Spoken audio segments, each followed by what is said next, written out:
Assalamualaikum warahmatullahi wabarakatuh. Alhamdulillah kita kembali belajar tematik ya. Masuk ke muatan PPKN, langsung digabung saja tema 3, subtema 1, 2, dan 3 ya.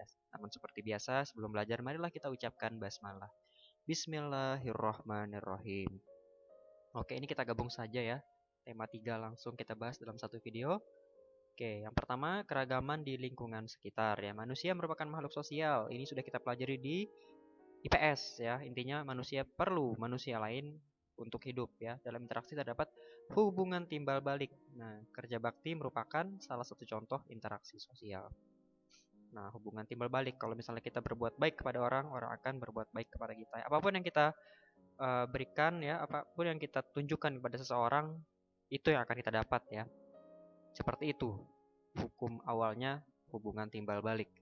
Oke. Keragaman dapat kita jumpai dalam interaksi sosial ya. Yang namanya manusia kan tadi makhluk sosial. Nah, yang namanya keragaman itu sudah lumrah kita jumpai di dalam interaksi sosial. Meskipun berbeda satu sama lain, kalian harus memiliki sikap toleransi kepada teman agar tercipta kerukunan dalam interaksi sosial sehari-hari. Nah, misalnya perbedaan suku, budaya, dan agama. Ini semua adalah keragaman ya. Nah, yang dimana keragaman ini harus diimbangi dengan toleransi agar tidak terjadi konflik. Manfaat kerjasama dalam keragaman ya, meskipun beragam harus bisa bekerja sama. Yang pertama, pemersatu budaya yang beragam, pekerjaan menjadi lebih ringan dan lebih cepat, dapat bertukar pikiran antara anggota kelompok. Nah, salah satu bentuk kerjasama dalam keragaman adalah kerja kelompok. Ya. Keragaman tidak hanya sebatas ini ya, suku, budaya, dan agama, bisa juga keragaman kita pelajari di kelas 4, keragaman hobi, kesukaan gitu kan ya.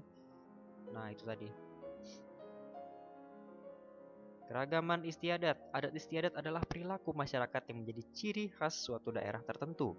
Adat istiadat diterapkan secara turun-temurun sehingga menjadi sebuah kebiasaan dalam kehidupan masyarakatnya.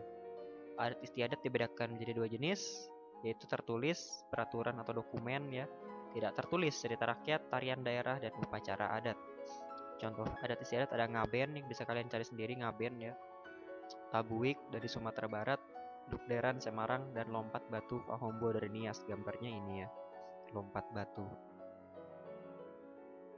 Nah, makna semboyan Bhinneka Tunggal Ika ya, dalam lambang negara kita ya, burung Garuda, di kakinya itu ada tulisan Bhinneka Tunggal Ika ya. Artinya meskipun berbeda-beda tapi tetap satu jua ya. Semboyan ini mencerminkan masyarakat Indonesia yang tetap bersatu meskipun memiliki perbedaan budaya, suku, atau agama. Kita harus saling menghormati dan menghargai yang dapat terwujud melalui kerjasama ya. Manfaat keragaman budaya di masyarakat. Nah, ternyata banyak manfaatnya ya. Adanya keragaman menciptakan beberapa manfaat bagi bangsa Indonesia, antara lain menumbuhkan sifat nasionalisme ya. Jadi tidak hanya mementingkan golongannya tersendiri, tapi karena kita beragam, kita punya sifat nasionalisme ya, cinta atas negara ya. Sebagai identitas bangsa di dunia internasional ya, karena eh, tidak banyak ya negara yang punya banyak keragaman ya, ribuan keragaman kebudayaan ya, keragaman budaya seperti di Indonesia ya, hanya di Indonesia. Alat pemersatu bangsa. Sebagai ikon pariwisata ya, orang-orang dari luar datang ke Indonesia ingin melihat keragaman budayanya ya. Memupuk sikap toleransi. Keragaman di Indonesia. Keragaman di Indonesia meliputi suku, bangsa, agama, budaya, serta kegiatan ekonomi. Masyarakat sebaiknya tetap bersatu meskipun keragaman menimbulkan perbedaan sesuai semboyan Bhinneka Tunggal Ika. Meskipun berbeda-beda, tetap satu jua. Keragaman dalam kehidupan sehari-hari, misalnya dalam organisasi.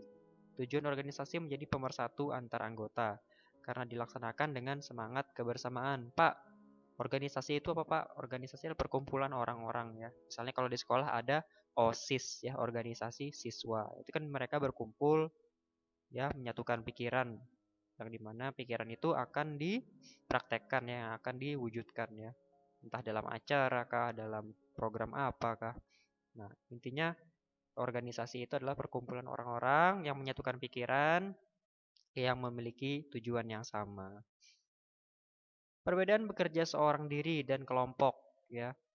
Manfaat kerja ini sudah kita tadi ya, bahas tadi ya. Nanti akan lebih detail manfaatnya, ada kok. Nah, perbedaannya yang pertama kalau kita berikut ini hal-hal yang bisa kita lakukan agar kerja kelompok menjadi lebih baik. Yang pertama, memahami dan menyampaikan tujuan yang akan dicapai ya. Kerja kelompok juga harus paham ya. Yang kedua, memberi kepercayaan satu sama lain agar tercipta suasana yang nyaman ya. Harus percaya sama temannya. Yang ketiga, menciptakan komunikasi yang terbuka, jujur, dan saling menghormati ya. Jangan menyimpan apa-apa dalam pikiran ya. Kalau ada masalah ya, tolong disampaikan. Kalau ada yang mau disampaikan, tolong jangan disimpan sendiri. Langsung disampaikan dengan cara yang baik, yang saling menghormati ya. 4. Mendengarkan pendapat anggota kelompok lain dan berusaha memahaminya ya. Kalau kita mau didengar, kita harus mendengarkan orang lain ya. Dengarkan baik-baik dan pahami ya. Dan jangan dipotong ya. Meskipun kita juga punya opini, meskipun kita punya pendapat, tunggu pendapat orang selesai baru kita utarakan pendapat kita. Nomor 5, mendukung kreativitas dan perbedaan sudut pandang anggota lain ya. Nah, namanya kerja kelompok pasti banyak perbedaan ya. Yang A maunya seperti ini, yang B maunya seperti itu. Mau nggak mau ya harus mendukung satu sama lain, cari yang terbaik, cari solusi terbaik. 6. Membuat keputusan yang berkualitas dan bertanggung jawab untuk melaksanakannya ya. Ketika keputusan sudah dibuat ya semuanya harus sudah setuju ya dan harus melaksanakannya, bertanggung jawab untuk melaksanakannya ya. Kelebihan dan kekurangan bekerja seorang diri. Ketika kita bekerja sendiri, kita menjadi lebih mandiri ya, tidak bergantung sama orang lain. Dapat menentukan sendiri kegiatan dan waktu pekerjaan ya, kita maunya kapan terserah kita. Mudah mengambil keputusan karena hanya pendapat sendiri ya, tidak perlu ada rapat segala macam. Kita hanya perlu melaksanakan ide kita sendiri ya. Lebih fokus mengerjakan karena tidak terganggu orang lain, jelas.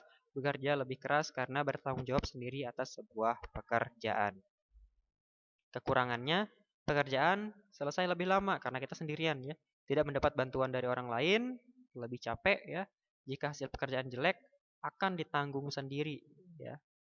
Membosankan dan tidak ada yang memotivasi untuk menyelesaikannya. Hasil pekerjaan yang kurang maksimal karena kurangnya ide atau keterampilan yang dimiliki. Keterbatasan ya. Nah, kalau bekerja kelompok, hasil pekerjaan lebih maksimal karena dipikirkan banyak orang, memanfaatkan keahlian atau keterampilan yang dimiliki anggota kelompok ya. Tiap individu memiliki keahlian masing-masing. Nah, di situ dia bekerja ya, saling melengkapi dan hasilnya pasti lebih baik.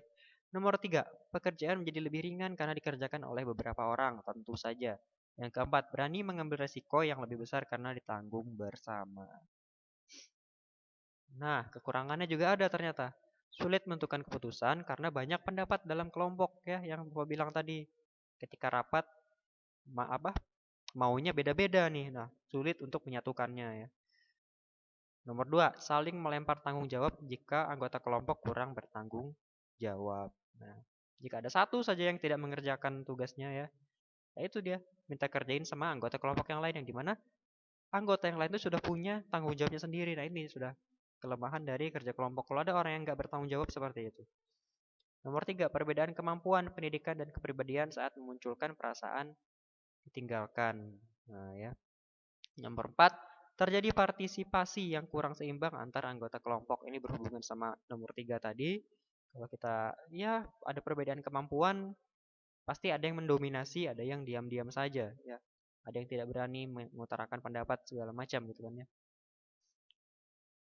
Nah, bekerja secara berkelompok akan lebih baik daripada bekerja seorang diri. Terkadang keragaman dapat menyebabkan perselisihan antar anggota. Namun jika kita dapat menerima keragaman ini, maka keragaman semakin memperkuat dan memperkaya bangsa.